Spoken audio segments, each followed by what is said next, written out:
வணக்கம் நண்பர்களே, இன்னைக்கு நாம ஆப்பிள் அல்வா எப்படி பண்றதுன்னு பார்க்கலாம்.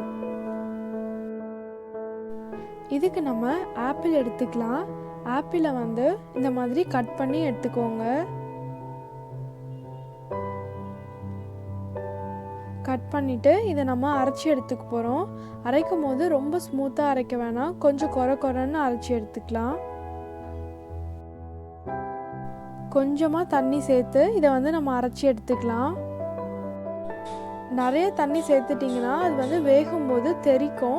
அதனால் கொஞ்சமாக தண்ணி சேர்த்து அரைச்சி எடுத்துக்கலாம்.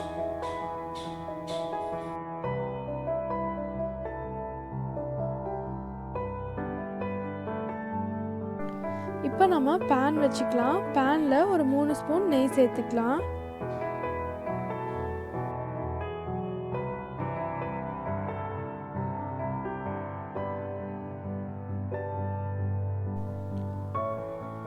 நெய் காஞ்சதும் இந்த முந்திரி சேர்த்துக்கலாம். முந்திரி நம்ம உடைச்சும் போடலாம், இல்லை முழு முந்திரியும் அப்படியும் போட்டுக்கலாம்.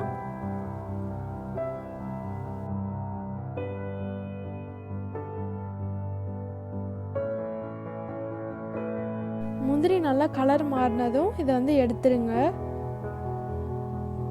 இப்போ நம்ம இதில் இந்த ஆப்பிள் அரைச்சி வச்ச ஆப்பிளை சேர்த்துக்கலாம்.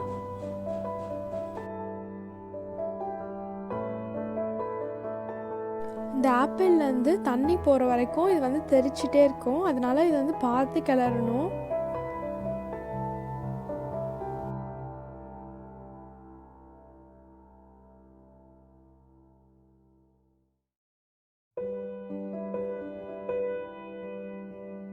இதில் நல்லா இப்போது தண்ணியெல்லாம் சுண்டிருச்சு. இப்போ நம்ம இதில் சர்க்கரை சேர்த்துக்கலாம். சர்க்கரை சேர்க்கும் போது நீங்கள் வெள்ளை சர்க்கரை அப்படி இல்லாட்டி நாட்டு சர்க்கரை, எந்த சர்க்கரை வேணாலும் நீங்கள் இதில் சேர்த்துக்கலாம்.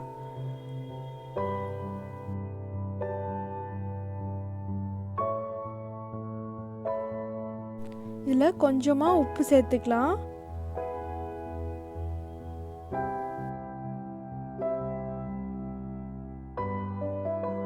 இந்த மாதிரி நல்லா கிளறி விட்டுட்டே இருங்க. இப்போ நீங்கள் இந்த கலரே உங்களுக்கு போதும் அப்படின்னு நினச்சிங்கன்னா நீங்கள் எடுத்துடலாம். அப்படி இல்லாட்டி கொஞ்சம் கலராக வேணும்னு நினச்சிங்கன்னா இதில் கொஞ்சம் இந்த ஃபுட் கலர் சேர்த்து நீங்கள் கிளறி விட்டுக்கலாம்.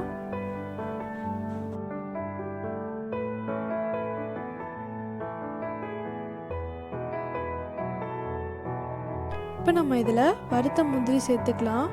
குழந்தைங்களுக்கு கொடுக்கும் போது இந்த மாதிரி டிஃப்ரெண்ட்டாக பண்ணி கொடுங்க, அவங்க கண்டிப்பாக சாப்பிடுவாங்க.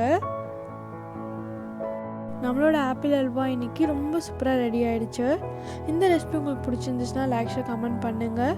நம்மளோட சேனல் சப்ஸ்கிரைப் பண்ணாதவங்க சப்ஸ்கிரைப் பண்ணுங்கள். நன்றி நண்பர்களே.